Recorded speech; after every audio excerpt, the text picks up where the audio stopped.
Do you ever stare at a blank page and feel too anxious to start drawing? I'm going to show you a few simple ways to get started when you don't know what to draw.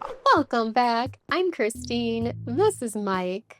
These sketchbook ideas aren't about creating perfect pages.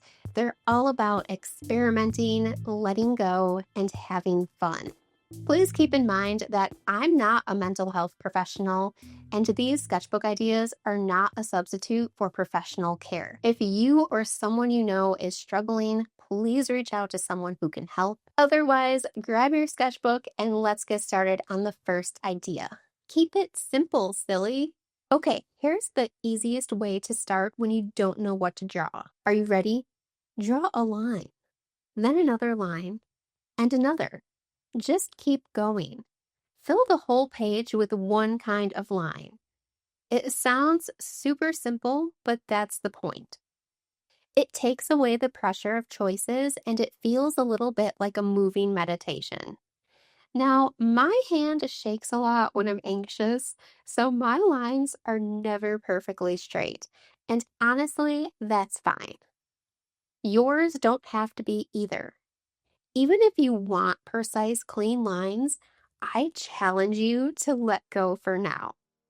Sometimes a little messiness is exactly what warms you up and gets you comfortable enough to tackle the harder stuff. And if you haven't drawn in a while, of course you're going to feel rusty. That's normal. Which is why starting with something simple like this makes sense. Once I filled my page with lines, I grabbed some acrylic paint markers to thicken a few. I'm making them chunky. The chunkier, the better. This is one of my favorite warm-ups because it's so simple, but also because it helps with my anxiety.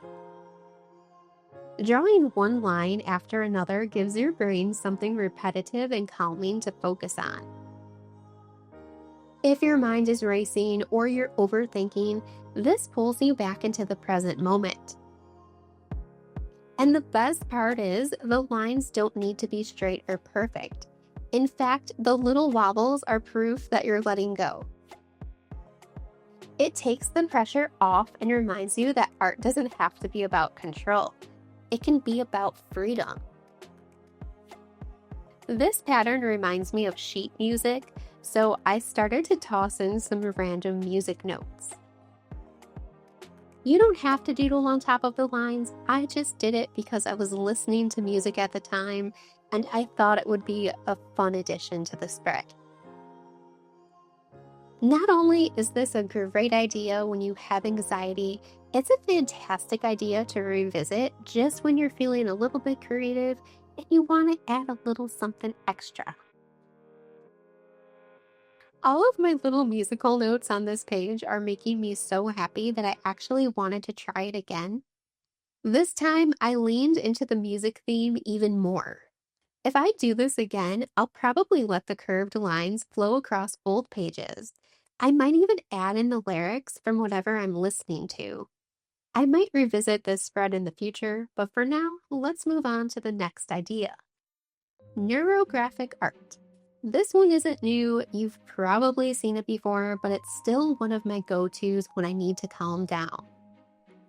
I love this idea so much that I've actually done it in another video. But I'm not going to let that stop me from doing this idea again. That's the beauty of sketchbooks. You can repeat ideas and remix them as many times as you like. So this time, I started with some butterfly shapes. Then I drew lines through them.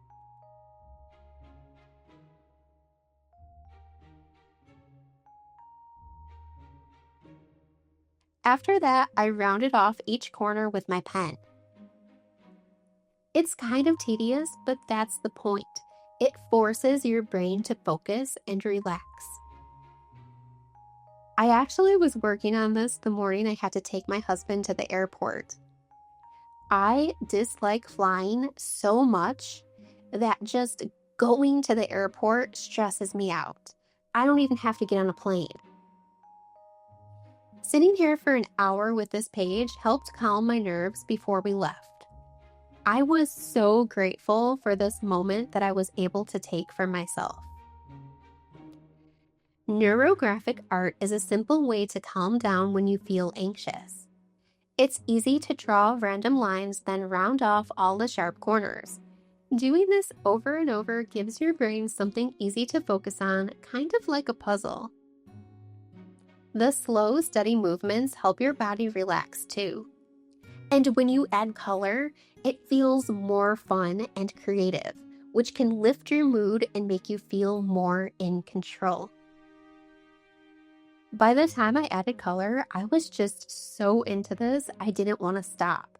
I kept adding more shapes, more outlines, more color. I just kept going. Next time I do this in my sketchbook, I think I'm going to use both pages and make it even bigger. Let's move on to the next idea. Idea number 3 is to create a comfort menu. A comfort menu is a page that reminds you of the things that bring you peace. It can be a memory, a snack, a scent, or a song. It can even just be an image that makes you feel safe. It doesn't have to be something you can physically hold or do. It just has to give you that warm, fuzzy feeling when you look at it. The first item on my menu is the beach. I love everything about the beach. The salty smell, the sound of the water, the texture of the sand. I could sit on the beach for hours, eyes closed, letting the sun warm my body. Ooh, it's the best thing in the world. Having the beach about an hour away is the best part about living in Florida. Next is my favorite comfort food, hard-shell tacos. I could eat them for the rest of my life. They're my go-to dinner because they're quick and easy. So I didn't know this. This is something that my husband taught me. I used to take the shells directly out of the package and eat them. But you're supposed to put them in the oven to make them extra crispy. And oh my gosh, I don't know how I spent the majority of my life eating untoasted, crunchy shells. I'm not sure how I missed this important step because the directions are literally right on the box. My third comfort item is a pair of fuzzy socks. If I'm home, chances are that I am in my fuzzy socks. I'm not sure when the fuzzy sock addiction began. I think I started wearing fuzzy socks in high school. I never wore fuzzy socks every day until I started to work from home full time. And I've just never gone back unless I leave the house. Of course, I had to make them the color purple because purple is my favorite color, and then I added some extra fuzzy wuzzies to make this look even cuter. Next, I have to draw a bubble bath. I would love a tub full of bubbles as high as the ceiling. I love bubble baths. I used to take them every single day until it got to a point where it was like, I should probably take a shower. There's just something so calming about soaking in scented water with my eyes closed. Baths feel extra special right now because we finally got our water heater fixed after months of problems. I'm happy to report, though, that we finally have consistent hot water again, and bubble baths are something that I'm going to take at least once a week, and I'm so happy about it. The next two items are a sun and a cloud. I love both sunny and cloudy days. Sunshine makes me feel energized and alive, but cloudy, rainy days are the perfect excuse to stay inside and snuggle up in my fuzzy socks with a blanket. Speaking of snuggling, my husband and I have a TV in the bedroom, and some people say that that's bad, but we love curling up under the blankets and watching a movie or a show together. Usually, I fall asleep about 20 minutes in, but it's so cozy and it always makes me smile, which is why snuggle time with my boo is also on my comfort menu. And finally, my pets. Some of my pets are no longer with me, but they all bring me comfort when I think about them. Starting with Shaky, I begged my parents for a dog when I was a kid, and my parents finally let me adopt one from the ASPCA as my 8th grade graduation present. And he was the best dog in the world. After losing him, I never wanted another dog because he's the only one I'll ever have in my heart. Like, that's how much I loved this dog. Then there's Ollie, my husband's cat, who is basically his shadow. She will follow him around the house wherever he goes. My sweet guinea pig named Butters. Butters was the chillest little dude. If I took him out of his cage, he'd follow me around and make the cutest little noises when he was excited about getting lettuce. Next is Oakley, who is the sweetest cat of all time. Oakley loves to cuddle and she loves food even more. At one point, she actually weighed 12 pounds. She was a chunk, but now she's back down to a respectable 8 pounds. We have to keep an eye on her. This spread makes me so happy to look at because everything on it brings me so much comfort. Let me know in the comments below what would be on your comfort menu. That taco, though, it's making me hungry. So we better move on to the next idea. The name of this last idea is called Play and Sketch. And I'm just going to start with the play portion. I'm starting off by scribbling all over my sketchbook with my Caran d'Ache water-activated pastels until I'm happy with what I see. Let's try to blend everything together with a sponge.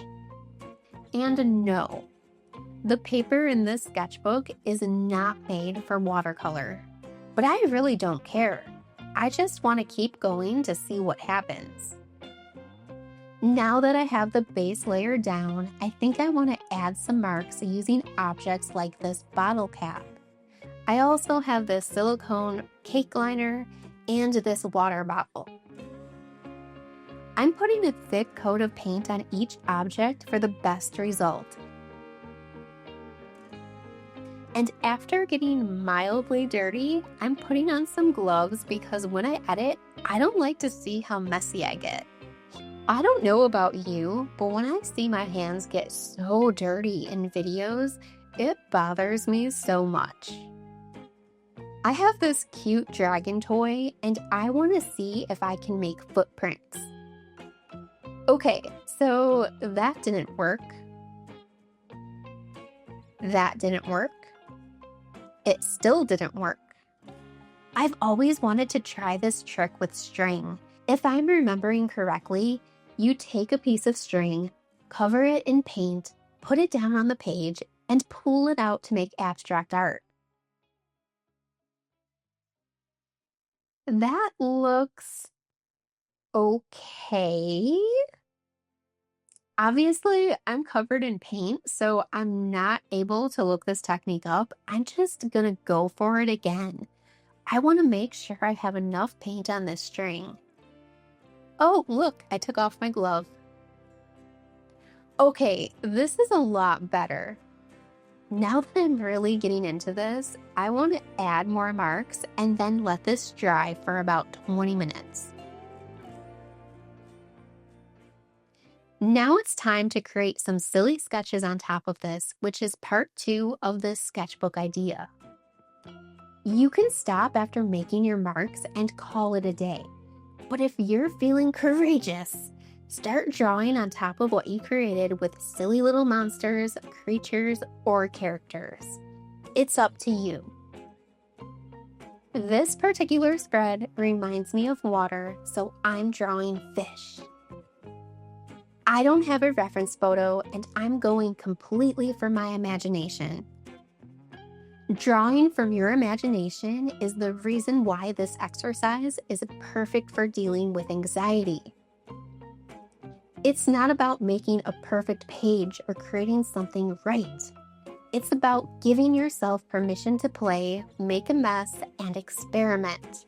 When you're feeling anxious or overwhelmed, focusing on small repetitive actions like scribbling or pulling paint-covered string can calm your mind and ground you in the moment. Sketching on top of your creation will keep your brain engaged and focused while letting go of control. Just 10 or 15 minutes of this kind of playful art can help you breathe, reset, and feel more relaxed. I don't know about you, but I think this is the coolest fish I've ever made. He has such a silly expression, like, what? Like, hey man, what's happening? The next fish is a pufferfish, and I want to give it a shocked look. I also wanted to add all of the little spikes because I thought it would be fun. I thought about stopping here, but then I saw one more fish towards the bottom of the spread. I decided to bring it to life. For some reason, I drew this fish with giant lips, and I am loving it so much. I'm having so much fun that I decided to whip out my Crayola crayons, which then led to me dumping them all over the table because I just wanted to be in the moment and grab the crayon that I wanted. I didn't want to reach into the box and take them out and be all delicate. No, I threw them all over the table. I just went for it. This made my inner child sing, and I just kept having more and more fun, adding details, adding more color, and just letting go of any expectations about what this spread should look like. Thank you for spending time with me while I used my sketchbook to relax and calm my anxiety. Let me know which sketchbook spread was your favorite. If you'd like another sketchbook video with more ideas that focus on anxiety, go ahead and click the video on the screen and we'll see you there.